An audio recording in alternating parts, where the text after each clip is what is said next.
Now we have the next IC, and the instruction course is on the horror shows in cataract surgery.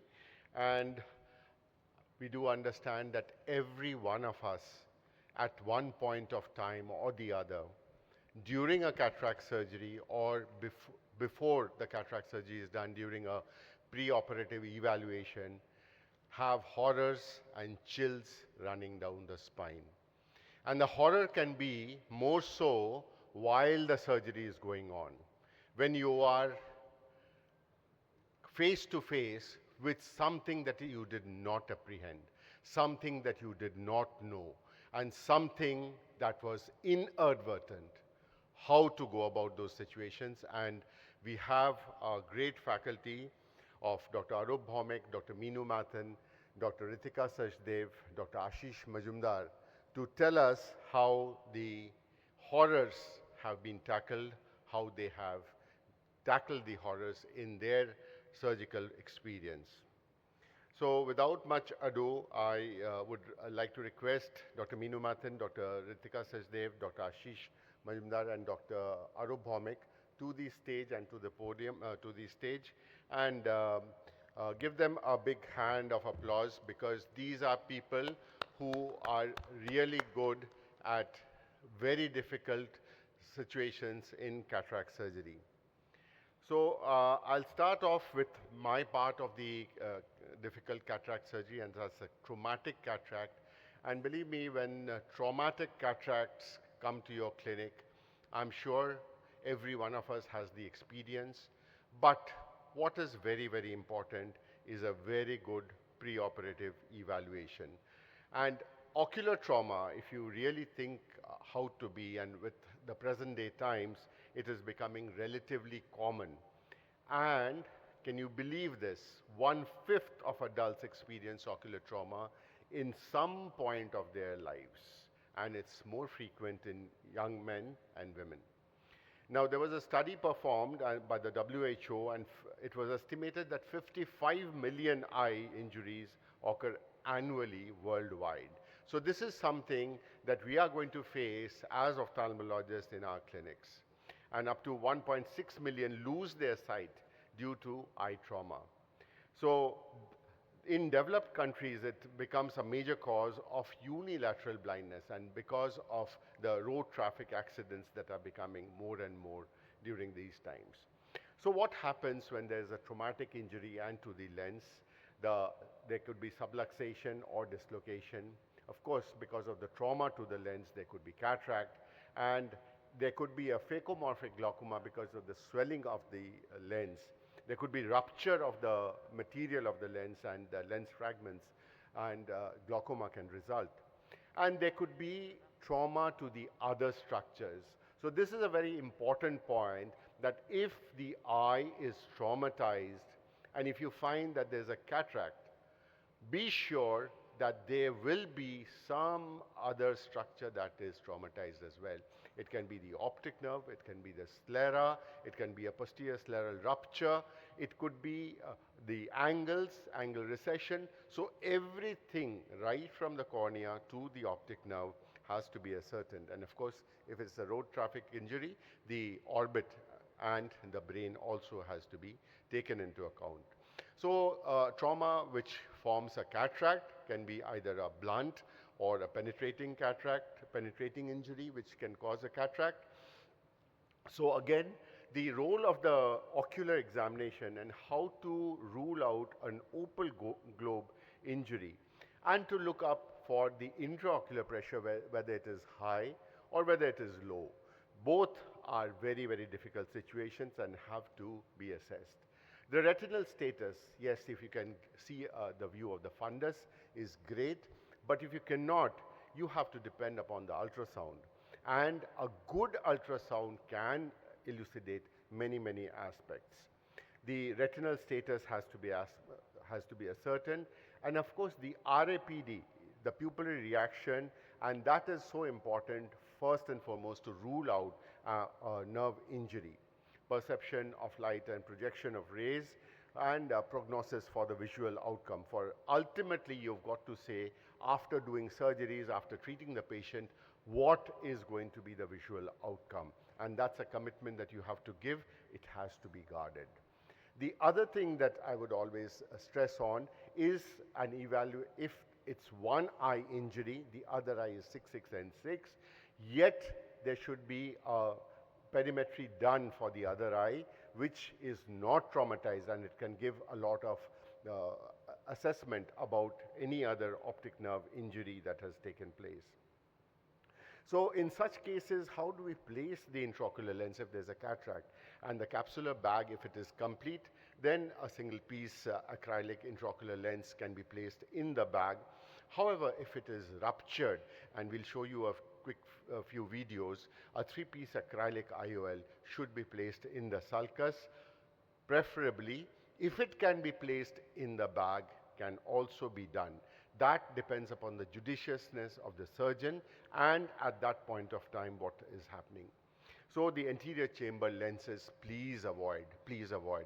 If it is not manageable to put in an intraocular lens at that point of time, leave it to the VR colleagues who will do a secondary IOL once the whole cataract has settled.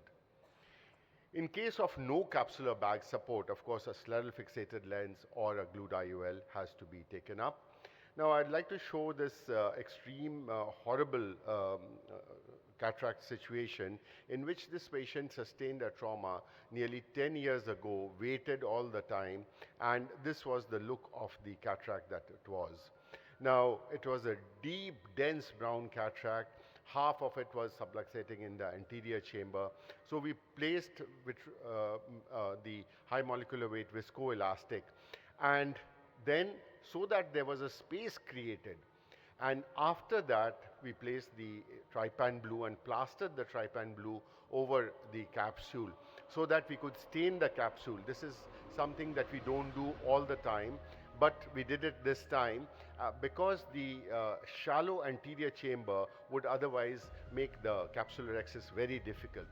The capsular access we could do well, and then we placed the capsular hooks. Here again, the atraumatic capsular hooks are very, very important. And once you place it, your bag is stable. You can go ahead and do a little the maneuvers that are needed for this particular eye. Now look at this, we are placing the CTR because it is already a subluxated lens, and if a CTR is not placed, the bag position is not going to be proper.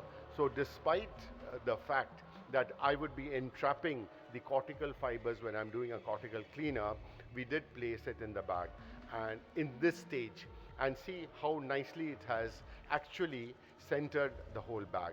Now the next tough choice, and here this is an older video, and I'm using the Infinity machine, which does not have the great advantages of the newer machines, but yet it was a very good machine. So we went in layer by layer and step by step. So, and you can see that the partitioning off is coming off from the periphery. So the periphery gets detached and we are able to do a direct chop. The peripheral cleavage line comes up, and then small pies at first need to be taken up and to be emulsified, which I do, and gradually with viscoelastic coming in, supplementing all the time. So we are able to put in the viscoelastic and have a stable anterior chamber, which is also important in such cases. So once the anterior chamber is stabilized, before taking out, of course, the phaco needle, put in viscoelastic again, and placing an intraocular lens, a single piece lens in the bag is not so difficult. It can be placed nicely, it goes in very well, and this patient was now doing quite well. But we had a subluxation that was nearly 180 degrees. So we had to do something about that. So we had the Sionis ring and the segment. Now what happened is at this stage, the Sionis ring that we had fell down and we did not know what to do about it. So we had, our theater nurse said that she had a broken Sionis ring, which could it be used? So in this point of time, we use this broken Sionis ring, remembering the fact that the broken edge would have a very sharp end, and it can go and puncture the capsule, and that would be the end of the surgery, more complications to the surgery. But God willing, it did not happen. We could place the sutures well and a well-centered bag. The next video that I would like to show you is again a traumatized lens, and this is a young child. And so we go ahead and do the surgery. Now, everything we apprehend, we know that it has to be a well-centered rhexis, so we put in the mark on the cornea. And the first thing that we do is to take off this amount of synechia that there is, and then place the trypan blue. We need to stain well, and it is already a bulging lens. We do not know how much of penetration this lens has gone in, but here we use the micro forceps. And with the micro forceps, I have to be very, very careful that I do not go to that punctured area. So I'm lucky that the punctured area is approximately 2 millimeters away from the pupil center. So placing the viscoelastic time and again, and you can see that I'm trying to do an eccentric capsulorhexis, anterior capsulorhexis, and nearly succeeding it. And if I do not succeed, and if I go into that area of fibrotic anterior capsule, then I'll have trouble. So you can see the eccentric rhexis that there is. I want to make it a little larger. So going in with the micro scissors and fashioning it as much as possible, leaving behind that part where it is fibrosed capsule and where the synechia was. So now I'm still not sure whether the puncture has gone right through into the posterior capsule, and we do not have a integrity of the posterior capsule. We do not know that at this stage. So very gradually, very slowly, we take off this nucleus, and the nucleus removal and the cortical fiber removal is not difficult, but we have to be very, very cautious that if there is dehiscence of the posterior capsule, this has to be taken into account. And that's the last part that we are negotiating, and we do face trouble there. But gradually, with time, and being very judicious with the viscoelastic, which is a very, very important part. So as you can see that I'm opening up that part last, and things look well. So placing viscoelastic in the bag, and then we need to do a posterior capsulorhexis in this stage. As I said, it was a child, and this posterior capsule is going to opacify. The integrity of the posterior capsule was there, so that was a saving grace for this patient. So we fashioned a posterior capsulorhexis with the micro forceps and placed an intraocular lens in the bag. So God was great, and the ghosts that were there was eluded, and we could get a well-centered IOL in the bag with a posterior capsulorhexis in this child. So this just goes to show, and of course to complete it, we did an anterior vitrectomy and cleaned up and placed in tricot, which is 100% must before you close the wounds. And it is the savior up there and who dispels the ghosts and the horrors of such cataract surgeries. So the completion of the surgery, the intracameral antibiotics should be administered at the conclusion. After closure, the surgeon should assess leakage, and a suture has to be placed if it is required. Post-operative management of the traumatic cataract includes the topical antibiotics, steroids, and cycloplegic agents. Of course, in the two cases, we did not have a good view of the fundus, and thereby we relied on the ultrasound. But at the conclusion of the surgery, definitely we need to take the indirect and have a look at the fundus with the media very clear, and to assess the fundus details. So this is what I wish to present. Thank you very much for your kind attention. I'll ask Arup to go on to the podium as the next speaker. If you have questions, do ask. Unfortunately, I have another course that is, clashing with this. I will leave, but I have better people on the dais in the form of Dr. Meenu Mathan, Dr. Ritika, and Dr. Ashish. So they will take the course forward. Any quick questions you have, I'd be happy to answer. Thank you very much. Good morning. Thank you, Partha, for this opportunity. So I'll show the, Partha told me to show the horror in the heart cataract. So I made it slightly different because today there is a different IC regarding heart cataract. So I make it slightly different. It is all about the coloboma and the heart cataract. I have a sound here.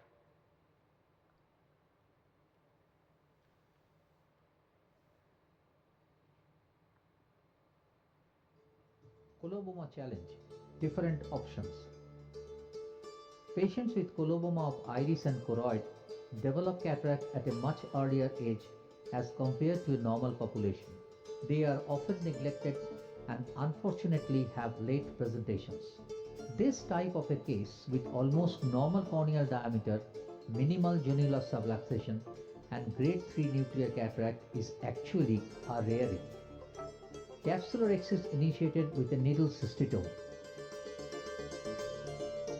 A slightly eccentric away from the coloboma rexis was then completed with the rexis forceps. Hydrodissection was performed. 2 posterior limbal incisions given around the coloboma for introducing capsular hooks to support the capsular bag, avoiding the central colobomatous area, which has the least elastic capsule and most likely to give away. Phacoemulsification started with making a deep central groove. Direct chopping was then done to divide the nucleus into various segments.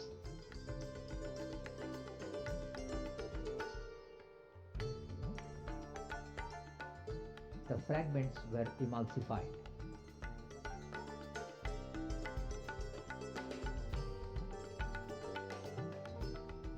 Then a CTR was introduced to support the capsular bag. A single piece foldable monofocal IOL was placed in the bag. Simple things over. Now comes the harder challenges. To name a few: microcornea, hard cataract, subluxation, fragile capsule, rexis extension, and many more. This particular case had a much harder cataract and subluxation.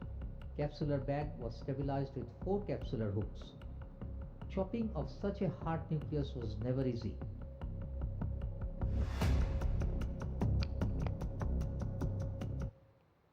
Non-elastic capsule at the coloboma area gave away with rexis extension during the manipulations.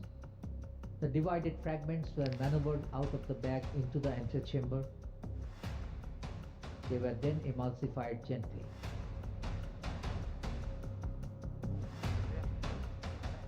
Lucky enough to implant the lens in the bag.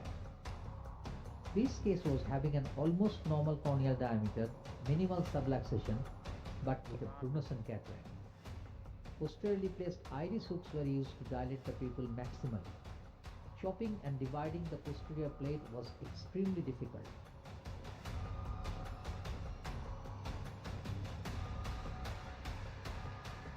Ultimately, the capsular bag gave away at the colobomatous site. Plan to convert the case to a manual SICS and a sclerocorneal tunnel was made.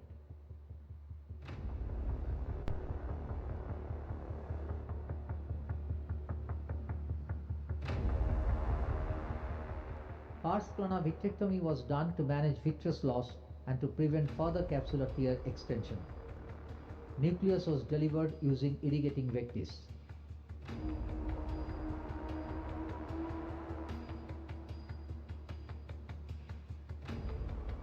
Vitrectomy was again performed and cortical cleanup done.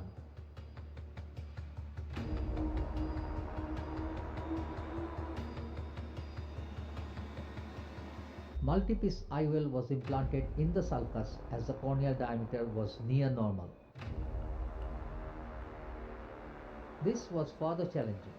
A corneal diameter of only 5 mm and a very shallow anterior chamber.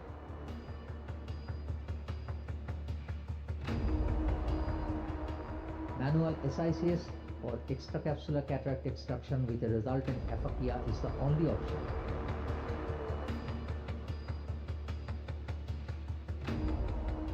A large sclerocorneal tunnel was made.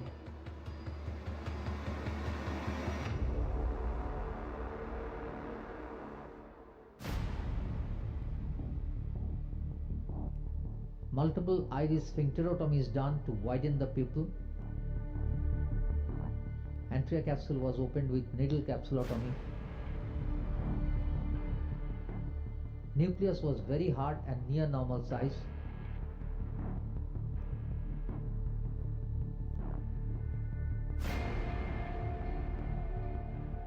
With great effort, it was delivered through the tunnel in 2 parts.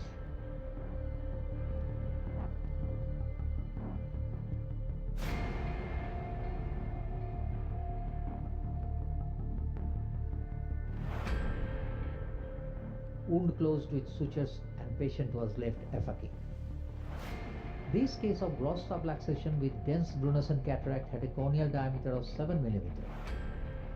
Planned SICS was the best option. A very large sclerocorneal tunnel incision was made.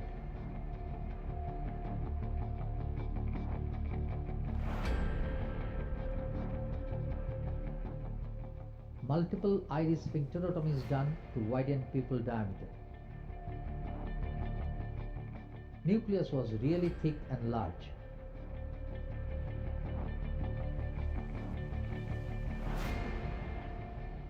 Even after maximum manipulations, I failed to deliver the nucleus through the wound. From the 2 ends of the tunnel incision, vertical extensions downward were performed. This created more openings and the thick large nucleus was successfully removed from the eye. I call it the semi-open sky nucleus delivery technique.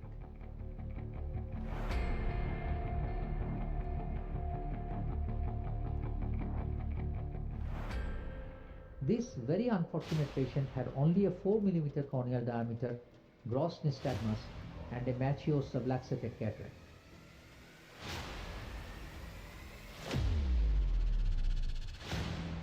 The semi-open sky nucleus delivery technique was successfully applied to remove the nucleus in a very small cornea.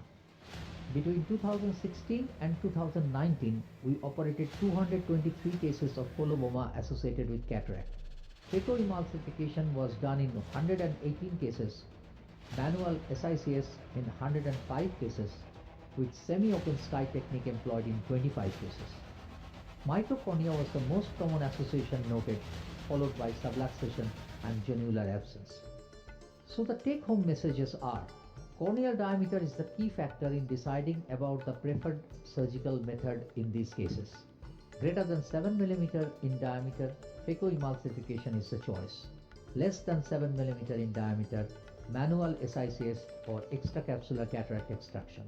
Less than 5 mm in diameter may need modified semi-open sky nucleus delivery technique.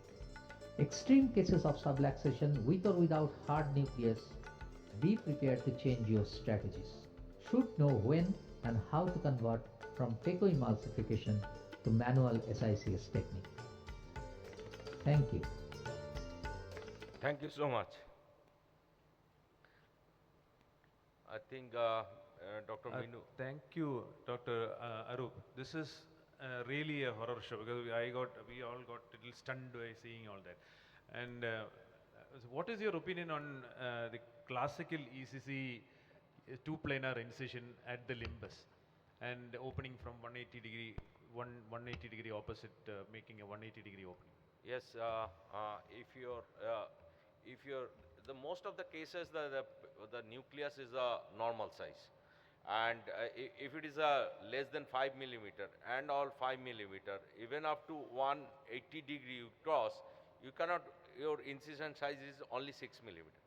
So it is very difficult to deliver the harder nucleus, thick nucleus to the delivery. So you have to extend. Even one cases I remember, unfortunately I don't have the video, that day the video. I have to keep the corneal button aside, remove the cataract, and I have to do the autokeratoplasty. So these are the situations, special situation you need to do accordingly. Every cases are different almost. But take home message is if it is more than 7 mm corneal size, you can do phaco. Maybe there is a lot of challenge you can face, but you can able to do phaco. But if it is become less than 7 mm, or then it is very difficult to phaco. Just imagine you are having a cornea is a 5 mm, and your corneal tunnel is 2.4 mm. You are entering the half AC in the almost the half of the your eye. So in that case, you're not able to maneuver the phaco pro. You know, so cornea is a 5 mm, and your tunnel width is a 2.2 even. It is actually the half of the cornea. So in that case, either you have to the scleral tunnel or you have to the scleral phaco.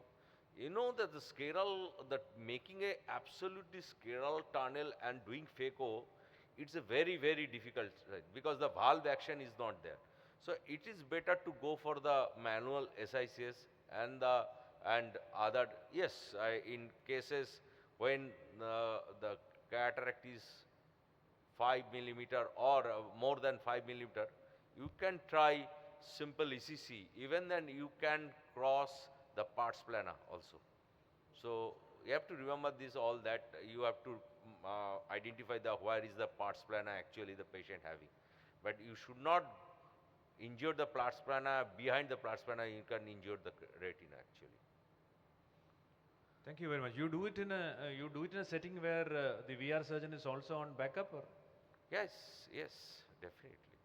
Yeah, because taking it up in an anterior segment solo situation may be little scary, and you may have to somehow get the help of a VR person.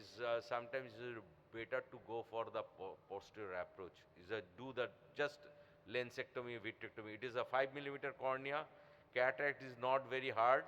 Then it is even you not in that case, in most of the cases actually, there is a coloboma is actually including the disc and the macula, and you have the peripheral retina only. So if you putting IOL or not putting IOL, it actually does not matter, because the patient is seeing through the peripheral retina, not the macula. So in that case, some cases it is better to go for the posterior approach, do the lensectomy, vitrectomy if required frag. So keep the patient aphakic, good aphakic, at least give the ambulatory vision. And all the cases I have shown the less than 5 mm, this is the only seeing eye the patient. The other is anophthalmic eye. The eye is not developed. So these are the challenge you have to take up. Many of them have this conjunctivalization of this cornea, and Yeah. sometimes when you look at it, it will be a very small cornea. But if you dissect that area, you'll see that more of clear cornea Yes, is there. because sometimes embryatoxin is a thick, but yes, that that is really not all cases.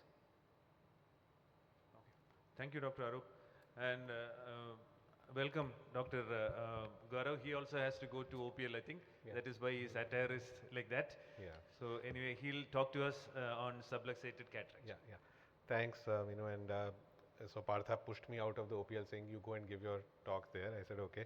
So I was visiting Calcutta for a live surgery session just about few months back, and I was given this patient to operate, and this is a real live surgery feed only.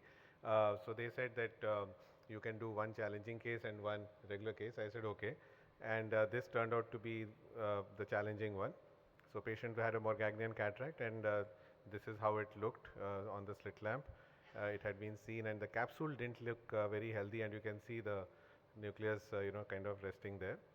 And of course, all the workup was done, everything looked good, and I was asked to come and see the patient on the slit lamp before the surgery. So I went and checked out the patient. I felt there was phacodonesis, but it was decided that we can go ahead in spite of, it was either just the nucleus which was moving, but I felt that there was a phacodonesis also. So we went ahead and started the surgery. A toric IL was planned for this patient. Went with my incisions and wanted to stain it. So I put the stain. Now just keep watching what happens. I stain, but in an area nothing happens. It doesn't stain. So then we stain again. I go back, try to stain there, and this time it stains. But look at how it stains. The stain can't wash out. So I'm sorry, it's a little edited here to make it 4 minutes as Partha wanted me. But if you'll notice here now, the stain I'm washing, but that stain is not going away. So I realized that this is something else. It's actually vitreous which got stained, and I'm now using the cutter, and I've removed the vitreous from there. It was basically, you'll see again that I'm going there now with the cutter in my left hand, and I do a vitrectomy. That was stained by trypan blue, so just like tricot. So now we know that there is a problem. The vitreous was already in the anterior chamber. I have to now get my rhexis in place, so that you can see that there is good amount of phacodonesis. And now at this point, all the milky stuff comes out. I use my microrhexis forceps to grip it and try to complete the capsulotomy, but these capsules are not very nice, and there's a fibrotic band there which I have to cut. It won't kind of tear. So as I now cut it with the side port scissors, now I'm able to proceed. You can see all the shiny crystals peeking out from that Morgaginian cataract, and then it's difficult to visualize the capsule because of all the milky stuff, and you can see how loose the capsular bag is, and of course there is that big nucleus sitting inside, which we saw on the slit lamp photograph. So not only is the lens subluxated, the capsule is very unhealthy. There is also vitreous in the chamber, and now I have to start with the second part. And luckily at this time the other OT is already set up for a VR surgery, so I have that comfort that there is a backup VR surgeon sitting in the other room. So I'm fearlessly going to proceed, and as you can see that it was a Morgagnian cataract, a very hard nucleus there trying to embed and chop. And of course this lens is quite mobile as well, the capsular bag, able to kind of make some progress.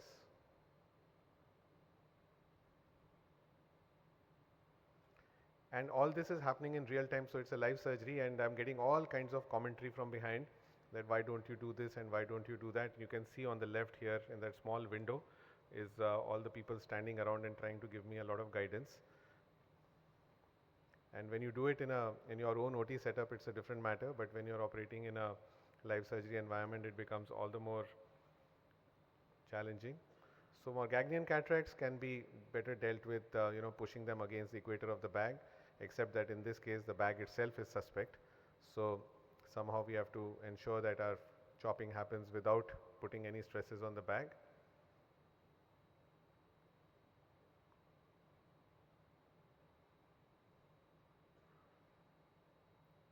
And so behind that the bag keeps moving all the time, and I'm worried that at any point it will give up. Actually the capsule was very, very friable, and it was ready to collapse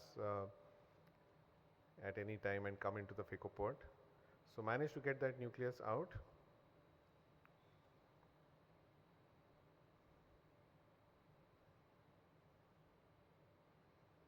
And now checking for the integrity of the capsular bag and looking if there is any. So we decided to go with only a CTR and not fixate the bag completely.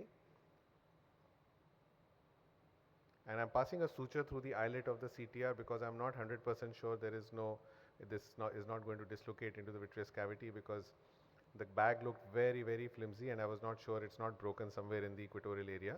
So I insert this because just in case the CTR starts dislocating, I will only have to pull the suture and ensure that it comes out. So now that I'm confident that the CTR is sitting nicely, the suture is no longer required. I'll just pull on it and tug on it, and the free end will come out, and now we are kind of ready to implant the lens.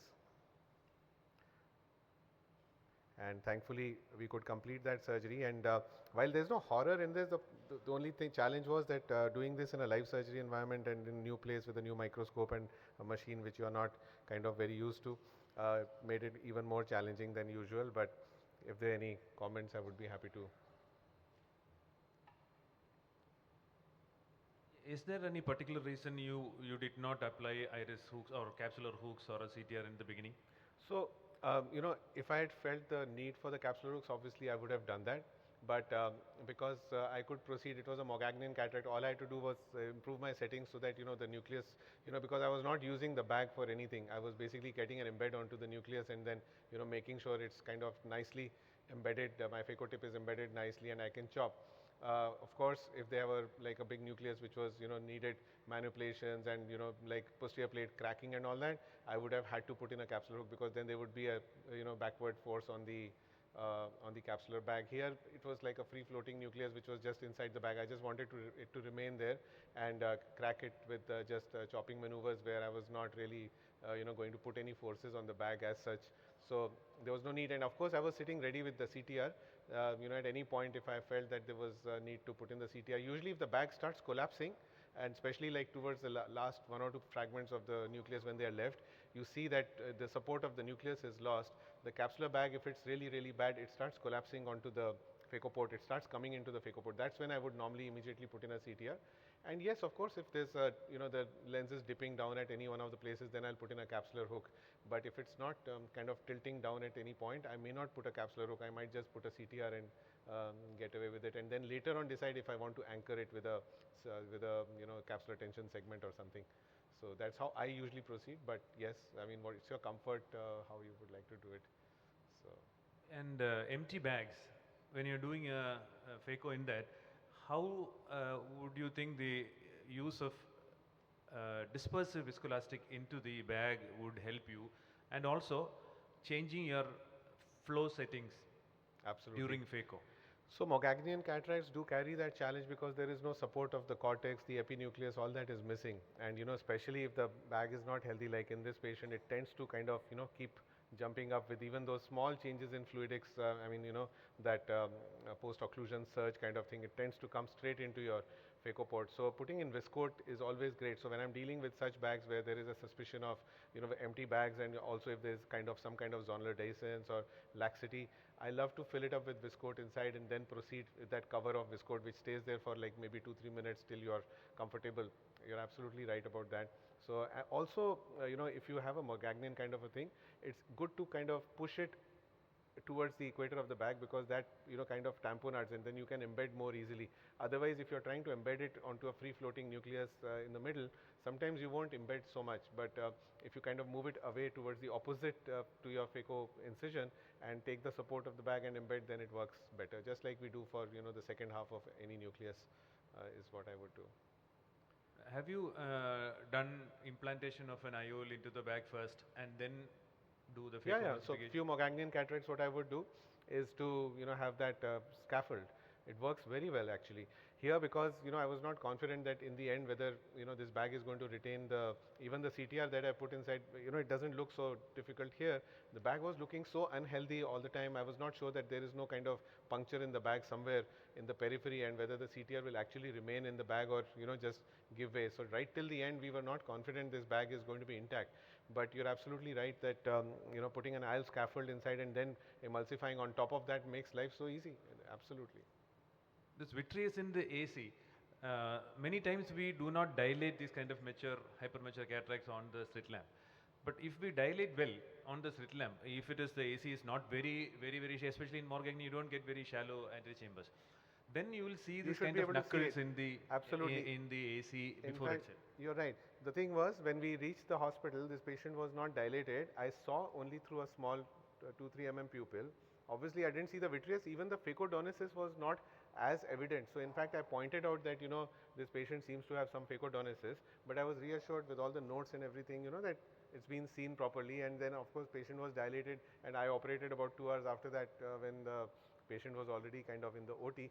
But the first thing I saw was the vitreous getting stained with trypan blue, and that's when I realized that it's vitreous. So, but it was easy to manage the vitreous because once you've done it and once you put viscoat into the chamber and especially in that area, the tamponade will keep the vitreous behind, and then when you put the CTR, it ensures that it kind of expands the bag and the vitreous will not creep up. But during surgery, you have to be always very alert. If the vitreous again starts creeping out, you have to go and clear it up. Otherwise, you'll keep increasing the dehiscence, and you'll probably catch the vitreous in the phaco probe. You'll increase the amount of dehiscence, and the vitreous will keep coming to complicate. And so you have to be always alert. If you suspect vitreous, put in triamcinolone, check if there is any vitreous, clear it up, and then proceed. So that's how I would do it. It is role of this limited vitrectomy and tamponading it with viscoat or a dispersive viscoelastic in that area and replenishing it on and off, and also to reduce your flow rate and also to keep your probe away from that area while you are chopping or aspirating are, I feel, Very added, they give added advantage to Absolutely. prevent this vitreous from coming out. Limited means I meant take out only what is there in the anterior I chamber. So completely keep agree. on aspirating, you keep on going there and It keeps aspirating, coming, keep you coming. know, you kind of go in that area and it'll keep coming, and then you'll have the vitreous in the posterior compartment will become less, your lens support will go away. So it becomes very bad because I always, as you said, I would only remove what is visible to you. I will not go chasing it for sure. And again here, because there was no role of a posterior approach for vitrectomy, because all we had to deal with was what was blocking our access to the lens. So, but if there was a lot of upthrust and other things, small eye, very shallow chambers, you can go do a pars plana, a little bit of vitrectomy, but here it was not required. So you don't have to do that in every patient.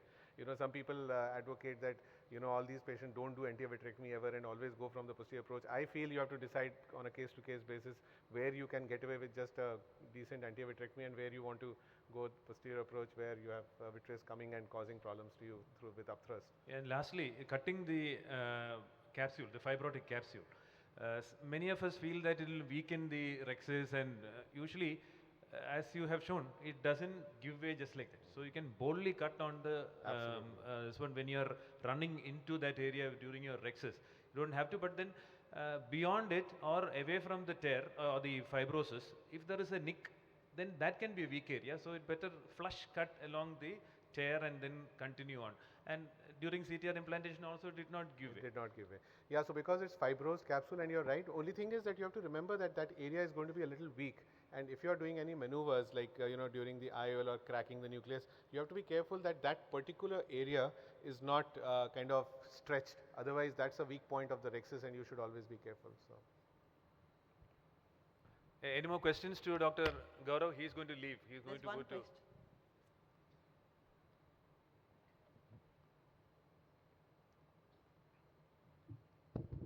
Good morning, sir. I'm a morning. second year resident, sir. Sir, I have a question, sir. What tips would you like to give us for the residency? Had it been a case of pseudo-exfoliation syndrome with a Morgagnon cataract, sir? A pseudo exfoliation with a Morgagnon, I would think that only if you're proficient you should be doing such cases. Once you've done a few hundred cases, then you should tackle a case like this, maybe, or with pseudo exfoliation, because pseudo exfoliation itself means that there could be zonular weakness, and then the rexus will not tear as Yes, easily keeps as on it would, expanding right? a lot. So if you have a pseudo exfoliation itself, I would definitely want you to have good viscoelastic there, and ensure that I would put a rexus mark on the cornea to make sure that I know what size rexus I'm going to make, and then use a microrexus forceps from the side port, sir. because when you try to do it with a bent cystotome, you will not get that good control. So you could start off with a cystotome and then quickly switch hands and go to a microrexus forceps and keep holding it very close to where you are tearing it, and keep replenishing viscoelastic till you have the right size. Sometimes if you are getting a smaller rexus, you can take one round and then go for a second round as well, because that will not tear very easily. So you can always enlarge the rexus, but also at the end of surgery in pseudo exfoliation eyes, it's a good idea not to leave behind a very small rexus, because they tend to go into a capsular Yes, bag sir, contraction absolutely. syndrome, and you may have capsular phimosis. So even if you have got away with surgery with a relatively small 4 mm rexus, at the end of surgery you can give a small nick and enlarge the rexus to just run inside the edge of the optic and not leave it with a bag which can go into phimosis very easily. Sir, in pseudo-exfoliation, till the last moment of placing the lens, sir, we have that fear of dropping the lens as a resident, sir, like Absolutely, in, as yes, perspective yes. in our perspective. Yes. So will it be fine if we do a optic capture in that case, sir? So, For what? Optic capture, where do you want to do it? Like you want to put the lens in the sulcus and then put it in the bag? Yes, sir. Yes, The sir. optic? Yes, sir. You could do it. I mean, if you have so much of zonal laxity that you fear that the capsular bag complex, IL complex bag will dislocate and you want to put a 3-piece into the sulcus, don't do an optic capture with a single piece for sure. It won't stay there. But if you do it with a 3-piece and capture, there's nothing wrong with it. A CTR really helps in a pseudo exfoliation eyes because that keeps the bag more kind of healthy, and the peripheral attachments also, it will keep them intact. But yes, also have a backup surgeon who is there to help you just in case you need it. Never hesitate to ask for help. Yes. Okay? Thank you, sir. Great. Yeah, as a resident, if you do pseudo exfoliation, after you become a consultant after 10-15 years, if you are there itself, they will come to you because it will progress. Most of them will progress, and the pseudo exfoliation contraction will happen, the rupture will happen, and it is going to drop. Many of them. So, as in this case, and if you say it's hypermature pseudo exfoliation, better fix the bag before placing the IOL or after placing the IOL. So, without fixing the bag, if you leave it, you'll be happy for a while. After that, the patient will come back to you or somebody else, and it is going to dislocate. So, hypermature means it has become a little advanced, and it is advanced with phacodonosis means you have to fix the bag also. Yes, sir, yes, sir. And the capturing part is a great idea. But if I put it in the bag, as he said, I would relax the rexus, even if it is quite large. I would relax the rexus, but then larger 5.5 and capturing it in and fixing the bag would be the ideal thing to do if it is pseudo exfoliation with the hypermature cataract. Yes, sir. Sir, one more question, sir. In pseudo exfoliation with hypermature, will it be better to turn into a manual SICS? That is what the last question I wanted to ask Gaurav. Yeah. In such a case, Yes, if sir. you are good enough with the SICS and if you are confident sir. that you can do an SICS well, it will be, and if you have done enough SICS and Yes, you are sir. confident, then SICS will be slightly more easy than better experts and doing phaco in this kind of. Don't get carried away by experts doing phaco in these kind of cases. And if you feel anything in doubt, and if you are good enough in SICS, I would do SICS and open up the bag and take out the nucleus and cleanly create a rexus and place the IOL and come off. I completely agree with that. Whatever you are comfortable with, because SICS will have less scope for disasters to happen, for sure, in such situations. And doing an SICS would be absolutely acceptable, especially if you are more comfortable with that. PHACO is more challenging in such cases. Yes. Right? Okay. Thank you so much. Thanks, As a thanks for senior accommodating me. resident, I will suggest you to Thank you, first Gaurav. go Gaurav for has to the leave. Thank you. Bye bye. SICS. Yeah, sir, we do phaco in morgaging cataract in pseudo exfoliation. In We these prefer cases, SICS. I will in suggest if you go for the SICS, that will give you a better result. Yes, sir. Ultimately, patient's vision is the most Yes. important thing. Then going up for challenges. Exactly. Yes. Thank you, sir. Thank you. Okay, good morning, ladies and gentlemen. Thank you, Dr. Partha, for this opportunity. I have been asked to talk on IOL dislocations or subluxation. So, no financial interest in this. So, many times when we have a posterior capsule rupture, your hands will shake, you are not very confident. See the nasal PC ring, and the IOL is tried to be placed in the bag directly, and it exactly goes into the area of PC ring, and then you become more emotional and you become more shaky, and instead of trying to retrieve this, you will tend to push it more into the vitreous. So, my point would be, if you have a PC rent and if you want to place an IOL, wherever in the bag or on the sulcus, it will be ideal to land it on the iris or in the anterior chamber and then gently maneuver the haptics into the sulcus or into the capsular bag, rather than trying to place it directly into the. The video is not showing up. That's what, video is over. Because we are supposed to show very small clips. Video is over. The next video is coming. Before that, I am just giving a point that when you are trying to place it in the sulcus, still place it in the anterior chamber if you are not very confident and the rent is very large, and assess it properly and then maneuver it back. Okay, so here somehow I can't control this in this. So this is a long standing young man trauma. So if you notice that he was referred with a decentered IOL, and this IOL is not centering very well. So some subluxation or zonular weakness in the periphery, something like that. So I have a fibrotic band there. I was a little scared if I open up that band, I will not have enough capsule to capture an IOL if I am going to place an IOL in the sulcus and capture. But the superior part, I am trying to make as much as possible extension, manual extension, and inferiorly I have cut, but I have now placed the 3-piece lens in the sulcus. How can I pause this? I can't get the cursor here. It's going on to the next one.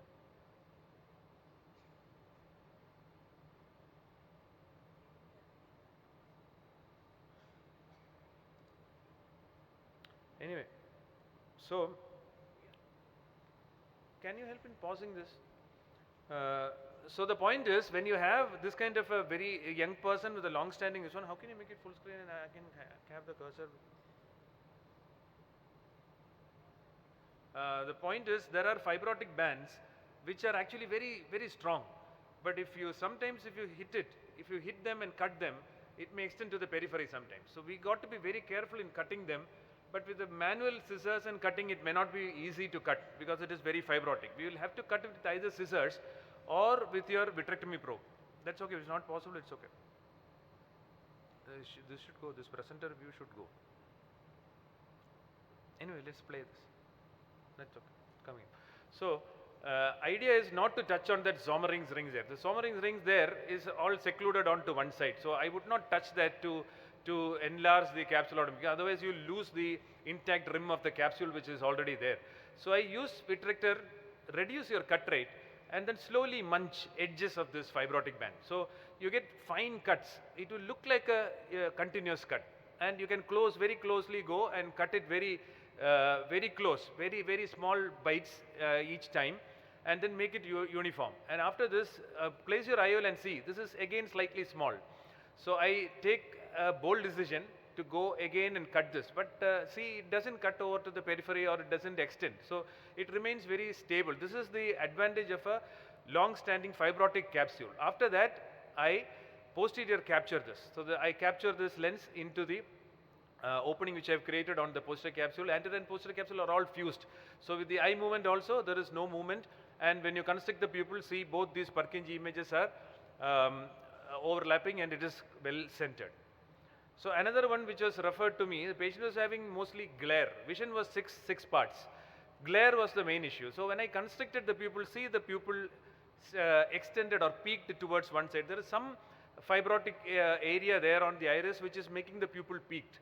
So again, my point is not opening the bag or dislodging this well settled bag and the IOL. Rather, you can modify the size of the shape of the pupil. So here I am doing a pupilloplasty. So this is a single pass 4th row. If you can notice, I am taking the loop out, taking 4 throws, and because of the 4 throws, you just need to knot it once. You don't have to knot it multiple times. So you do a small pupilloplasty there, identify whether the edge is seen or not, but then I need to make it slightly smaller. So I make another pass and then make it smaller again. So this becomes like a pinpoint, and always, because if his patient is under block, you may not be able to ask the patient to look at the light and see the Purkinje images, but the 2 Purkinje images from the lens and the cornea, if both of them match, then it is centered. So now I can see that I am showing the pupilloplasty again. Again, one more knot and it becomes 1 more millimeter smaller. And now I need to extend the pupil this side a little more. So I make 2-3 small sphincterotomy cuts on this side so that the pupil extends that side. Now you can notice that these Purkinje images are centered and I don't need to do much of manipulation with the IOL at all. So trying to identify in which way you can best correct the problem of the patient rather than going in for a very drastic procedure. But this case, I had placed, just like I was telling the young doctor there, this is the one which I placed a CTR and left him just like that. It was centered on the table and he came back to me after a few years. And it was all moving in the anterior vitreous, completely moving with the phimosis of the rhexis margin. You can see CTR is in the bag. It's all moving, no zonules, it's just floating in the anterior vitreous. So here I decide to fix it. So create flaps, 180 degree, very important to mark the 180 degree opposite, 2 millimeter posterior to the anterior limbus. Take a 27 gauge needle. Now I go underneath the bag complex, the CTR haptic bag complex, and thread the 90 proline, penetrate the bag and bring it out. So one part of the needle comes out, the second pass goes over the bag. So that makes a loop which will hold the CTR and the haptic. and on the similar location, do the same thing on the opposite side, and don't knot the knots completely at one go. Make 1-2 throws and then temporarily knot it, make this IOL centered well, and then constrict the pupil and see whether it is centered. The bag was centered and the rexus was around 3 millimeters, 3.5 millimeters, and that was enough. That was enough, and touching that will again cause some problem to the bag, and so I don't want to touch that rexus margin or extend it or whatever. So this will, now I have changed over from Prolene to Gore-Tex. That will stay on for life. During our lifetime, patient won't come back with a broken Gore-Tex. But even 90 Prolene can break. But if you are making a loop and then you are making a knot under this one, it may not. But if you are knotting it with a 10-0, it is easily possible. In even last week, I saw a 7-year post-op case with broken 10-0 nylon and coming back with the floating lens. So that's it. Anything to clarify? Any questions?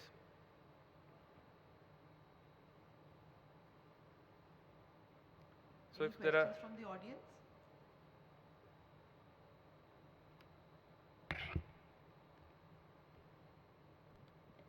So we'll move on. Ritika is doing. You are doing next, no? Okay.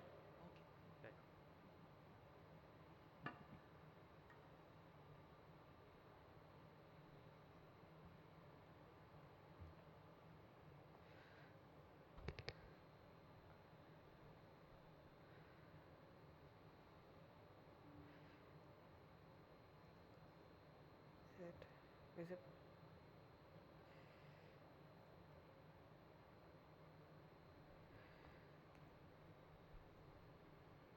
Okay, fine. Good afternoon. I'd be taking you over perhaps the most common complication that every cataract surgeon has to encounter in his or her lifetime, managing a PCR. So this is something that you can face in even the simplest cases to the most complex cases. I'd basically be making 4 simple points through a series of video. First is to not panic. Second is to maintain your chamber and your calm. Third is to manage the vitreous. And fourth is visualize and implant the IOL. So let's start with the first case. I'll just be using each of these cases to drive home a point. This is a patient with a pre-existing large PC rip. This is a posterior polar cataract. So whenever you are, I'm using a femto platform here. So you see here, I am showing you the integrated OCT just to make you understand that the epinucleus cushion is a great buttress to prevent nucleus dropping. So this is the end of the case, but I'll just try to see if I can pause. So you see that even at the end of the case, the epinucleus, even though there is no posterior capsule underneath, if you do a good hydrodelineation, do not do a dissection and take care of the epinucleus cushion, you will be able to do a good nuclear management. Now, when you are removing the cortex, approach the area of the deficient capsule in the end. This is the take home point. Sorry, I think it's blurred. Now, when you have a PC rip, you have to maintain your chamber. You can do it more predictably here because you're anticipating a deficient PC, but even when you have a PCR that you are able to detect and you're operating a normal case, please move to irrigation. Do not aspirate anything. Stay with your phaco probe or whatever instrument you have. In this case, it's the coaxial IA. Then you get in from a side port viscodispersive agent, the cannula, move from 0 to 1 and start injecting the viscoelastic. I will drive home this point using the anterior segment OCT. Can you see here? There is a bulge of the anterior hyaloid phase that you see on the, I'll just move back to show you the, so this is the anterior hyaloid phase that you will see now. Once you can see here, this is the vitreous coming out, right? So if you decompress the anterior chamber, just the pressure differential will get the vitreous to herniate out. Just putting viscoelastic, if you've completed the case and you know there is a PC rip, will prevent you from managing the vitreous. So it is important to always tamponade. Moving on to another case, this is to show you that sometimes when we face vitreous, we just don't change our mindset and we are trying to wish it away. This is a surgeon who's faced a vitreous, uncomplicated cataract, the rexus has extended and that has caused a PC tear. So what is happening in this case is that the surgeon is using the IA to actually manage the vitreous. Please note that the vitreous has various components. It has collagen, it has hyaluronic acid. So though you're able to suck the hyaluronic acid, the collagen will plug your aspiration ports and your phaco ports. So doing these maneuvers with vitreous, you see here that the vitreous is actually being dragged. This is a tag of vitreous that is being dragged. When you drag the vitreous, you're pulling on the peripheral retina, which can lead to tears or detachment. So this is something that you don't have to do. Do not aspirate the vitreous. Switch to a cutter and do not sway your instrument thinking that you can pull the vitreous and shred it. Absolutely counterintuitive. Now the surgeon moves to a vitrectomy approach. What is the problem here is that the vitrector has been inserted through the main port. So you do not have a stable chamber. Because of the hesitancy, the irrigation keeps coming in and out. You are decompressing, you are just attracting more vitreous into the anterior chamber. This is not the right approach. Finally, a senior surgeon steps in and you see now that we have a decoupled approach and a vitrectomy with a high cut rate is being used to manage the vitreous. So a vitrectomy has to be used with a high cut rate. And then of course, once the vitreous has been cleaned off, you can go ahead with the IOL if you have enough capsular support. Now moving on to a case of traumatic cataract. This is a case of traumatic cataract where we feel that it's a very fluffy cortical matter which should easily come out by aspiration. But we note that it is not coming out by aspiration. Why that is so is that it is admixed with vitreous. Whenever vitreous comes into your port, like I said earlier, it clogs. So there are two approaches to removing the vitreous. The first you see here is the anterior approach or the posterior approach, the pars plana, and second is the anterior approach. If you are removing vitreous through the pars plana, you are actually getting it back to where it belongs, right? You pull it back. Whereas if you are doing an anterior vitrectomy, you risk pulling more of the vitreous. So there have been now instances where we have moved to pars plana, and as anterior segment surgeons, if you get over the mental block or if you have a good posterior surgeon support, you can always also look at the pars plana approach. In this case, because the PC was also dehiscent and we had and with a traumatic cataract, there was some vitreous hemorrhage. So we are making a pars plana approach. We are using a vitrector to both remove the cortex and the vitreous. Please note that through this method, we have two approaches. One is the cut and aspirate. Second is the aspirate and cut, right? So when you are looking at the vitreous, you are using the cut and the aspirate, because you first cut the vitreous, then you aspirate. In the cortex, you sometimes need to aspirate and then cut, right? And note that whenever something is thicker, you can lower your cut rate. Vitreous gets better removed with a high cut rate. So please note these two modes and use it to interchangeably manage both the cortex and the vitreous. So this is how this case is being managed, and there is good capsular support 180 degrees apart. So though the AC and the PC have vertical rips, but there is enough support 180 degree apart to put in a 3-piece IOL. So that is what we will be doing. So you look here. The problem that you're going to, if you see here, is that there is a vertical rip and the IOL just dips down through the dip. A good mechanism to avoid this is you don't insert the whole IOL, keep one haptic out.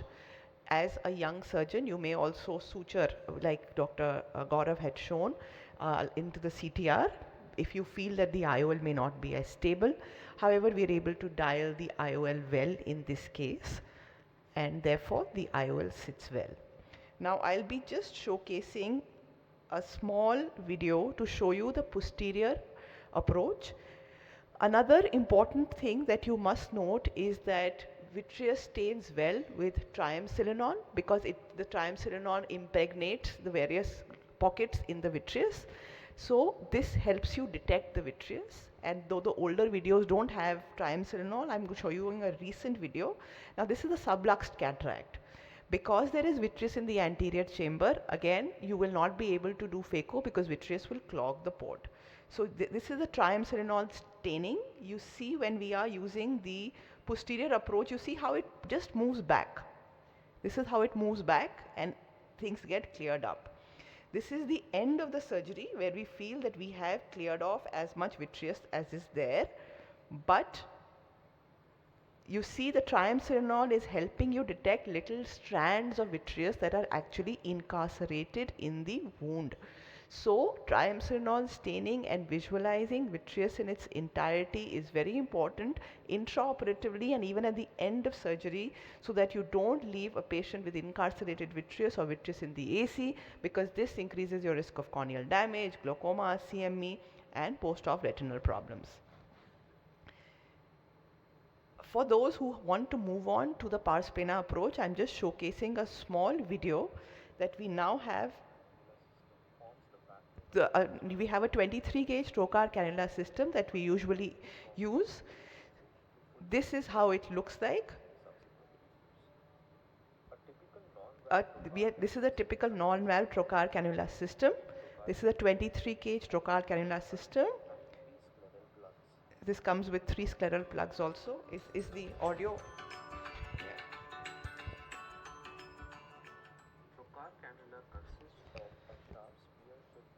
So this is the spear shaped trocar which is threaded over the cannula, right? This is inserted in a phakic eye we are inserting this 4 mm from the limbus in a biplanar manner. First you go parallel and then perpendicular. You just retract the conjunctiva, first moving parallel and then perpendicular, a biplanar. When you feel that there is a pre-operative risk factor, it's obviously easier to place these before the surgery when you have an intact globe. This is the infusion. You can always plug it at the other site and use the vitrector as and when needed. Right? So with the modern instrumentation, using the pars plana approach has become easier. Now another case wherein, again this is the posterior polar cataract, the femto procedure is being done, and during surgery it is evident that there is a large posterior capsular rent and half of the nucleus, the hemisnucleus, is still in place. This is a relatively softer nucleus and it has been cheese wired by the femto cutting pattern. At this time, a viscodispersive viscoelastic has been used beneath the nucleus to give a tamponade, and we are trying to levitate the nucleus into the anterior chamber because this is a soft nucleus. Even if we want to emulsify it in the anterior chamber close to the cornea, we will be able to get away with it. The problem that happens is the femtos already cheese wired it. So do note that we make a paracentesis exactly opposite and use blunt instruments to bring it into the anterior chamber. We are now using an IOL scaffold technique where an IOL is inserted over the iris because the visualization is not perfect, and then you simply use a viscodispersive to protect the cornea and emulsify the soft nucleus. I would not do it in a very hard nucleus because you risk endothelial decompensation. Once the cortex has been cleaned up, this very same 3-piece IOL can be dialed into the sulcus.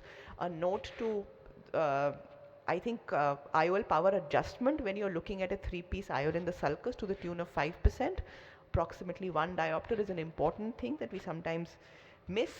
So the IOL power has to be adjusted if it's been put in the sulcus, and now a 3-piece IOL has been put into the sulcus, and this is the end of the surgery. So thank you for your attention.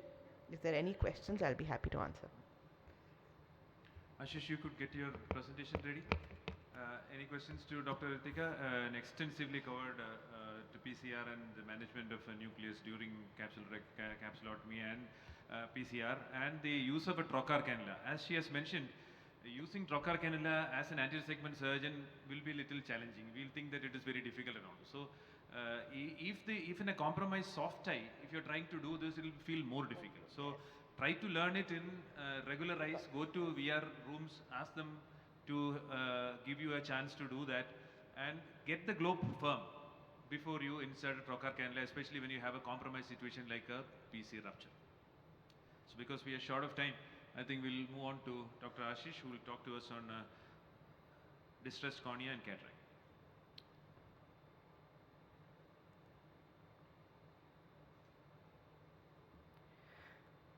So there is enough of PC rupture and subluxated IOL, but everything is an intact globe. Now imagine if your globe is not intact and you have no sky of your globe. So what will you do when your sky has fallen?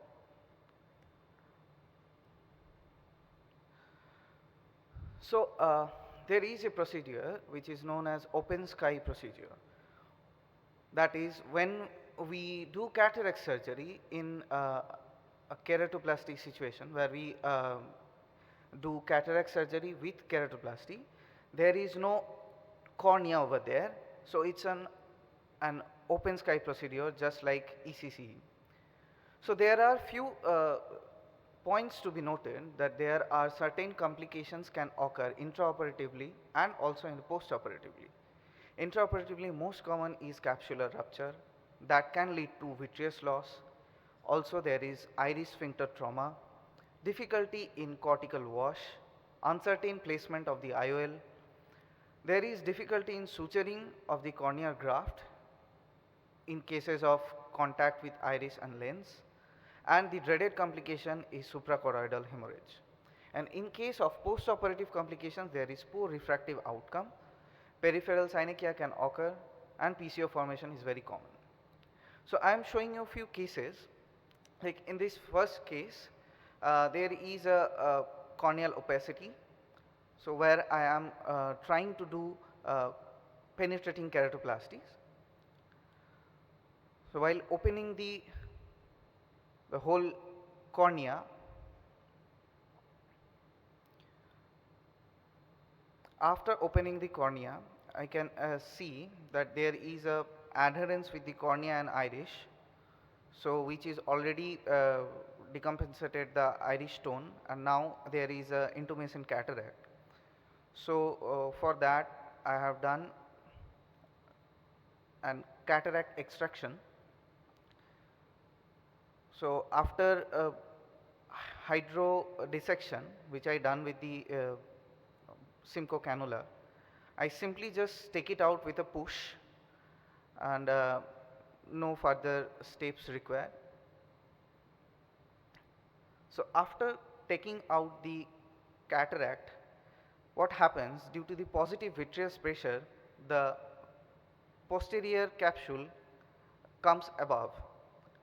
So at that moment, placing an IOL is a difficult situation. So for that, I have secured with a cornea. After placing 4 cardinal sutures, the PC IOL can be placed, because after giving 4 cardinal sutures, the AC can be formed with viscoelastics, and now it's an easy go. I can put the posterior chamber IOL and complete the cases like the normal case. The next one is almost similar. I have tried to do the excision of the cornea, and now I can see there is a intumescent cataract. So here I don't try to do a capsular excess, I just give a vertical nick, because I don't feel a capsular excess really needed over there. But after cleaning it, while I was cleaning, I was doing cortical wash, I have noted that there is a PC rent. So what to do in this case? I was panicked. But what I noticed by God's grace that there is no anterior vitreous hyaloid phase disruption. So now you can see that there is a rent, yes. So as there is no vitreous loss and anterior hyaloid rupture, I placed an Irish claw lens. So placed over the PC, and the remaining cortex has been removed, and as there is no disruption of the vitreous, so the further no manipulation was required, and I have completed the case as it is.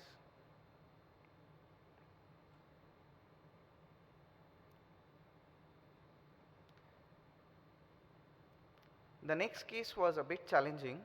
It's a known case of PUK with inferior thinning and vascularization, and iris has been prolapsed out from the perforation.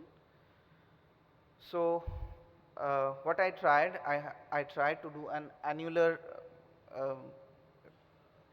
keratoplasty, a banana patch graft. With that, I have done a phacoemulsification. First, I have excised the prolapsed iris, and then I have separated from the edge, and the thinned out cornea is being cut out with the sclerocorneal scissor.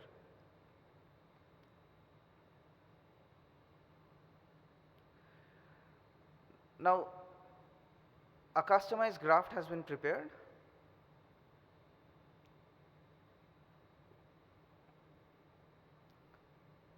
With the help of scissor and side port, I have customized the graft.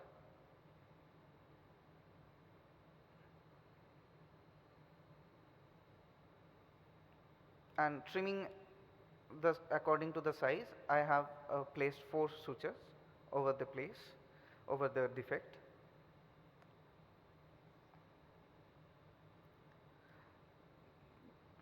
These placements had merely give me a fair amount of AC maintenance.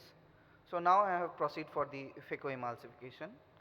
Well, I was very scared whether the AC will collapse or not, but by God's grace and due to the high molecular visco, the AC was not collapsed, and I could perform good phaco in it without any creation of posterior capsular rupture. The cortex is then cleared off, and then I put the other 4 sutures to give a more secure anterior chamber, and I place the posterior chamber IOL in the place, and the viscoelastic substance has been washed out, and the glaze has been completed with the furthermore 8 sutures, and the post operative visual outcome was around 624 in 3 months. So how to prevent this posterior vitreous pressure, positive vitreous pressure while we are doing the triple procedure? So before doing starting even the surgery, we should give the intravenous mannitol 20%. We should give peribulbar or retrobulbar deep block with a Honan balloons tamponade that will give better result, and also we should give the supplementary hyaluronidase that will help to spread out the anesthetics. Reverse Trendelenburg position, that means when your head position is above than your heart, that will give you a better result, that will reduce the pressure of the eye. Using of the high molecular weight ophthalmic viscoelastic device will help. If there is a PC rupture and you need to do a vitrectomy, anterior vitrectomy through pars plana will help, as ma'am has already been shown. And scleral supporting Fleringer ring also helps in such cases, especially in case of aphakic and vitrectomized eye with low scleral rigidity. Thank you. Thank you, Dr. Ashish. That was a well described difficult situation, very difficult situation to deal with, and you're so daring to be facing the PC just like that in open sky and be bold like that. And you know, once we see 2 or 3 lenses jumping out, then your heart will start jumping out when you see this open skies. And thank you very much everyone for attending. We are right on time finishing. And thank you all the speakers. Thank you very much. Thank you.